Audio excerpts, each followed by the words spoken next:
ईद फोरबोनि सायाव लानानै फैबाय गिदिर थिरांथा। रायजोनि गिबि मन्थ्रि डक्टर हिमन्त बिश्व शर्माया फोसावबाय बे गिदिर थिरांथाखौ। ईद फोरबोआव माखासे जिल्लाफोराव मुसलमान हारिनि सुबुंफोरा बोलि होनो मोननाय नङा मोसौनि।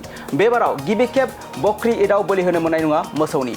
नंगौ, इस्लाम धोरोमारि सुबुंफोरनि थाखाय बे मोनसे गिदिर फोसावथाय रायजोनि गिबि मन्थ्रि डक्टर हिमन्त बिश्व शर्मानिफ्राय।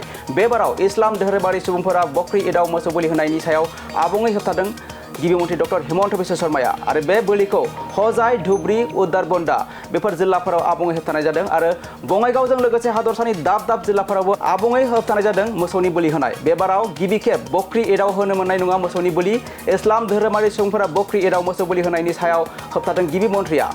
जाय खान्थिखौ आसामाव समाजारि गोरोबलायनायनि मोनसे सिगांनिफ्रायनो जाफेरै मोजां बिदिन्थि होननानै बुंनाय जादों। गिबि खेबनि थाखाय हादरसायाव ईदनि समाव मोसौ बोलि होनायखौ बन्द खालामनो थाखाय मोनसे गिदिर थिरांथा गिबि मन्थ्रिनि। आरो बे जारिमिनारि थिरांथाया बिदा फंबाय सोमोन्दोखौ फोथांना लाखिनाय मोनसे गिदिर थिरांथा। इस्लाम धोरोमारिनि ईद फोरबोआव रावबो मोसौ सिथारनो मोननाय नङा बेखौ थि खालामबाय रायजोनि गिबि मन्थ्रि डक्टर हिमन्त बिश्व शर्माया। लोगोसे ईदगाह कमिटिफोरा मावख'आरि महरै फोसावोदि बे थिरांथाखौ मोसौ रैखाथिनि बेलायाव मोनबा नेमनि सिङाव लानाय जादों होनना। आरो बे जारिमिनारि थिरांथाया बिदा फंबाय सोमोन्दोखौ फोथांना लाखिनायनि मोनसे गोख्रों थिरांथा।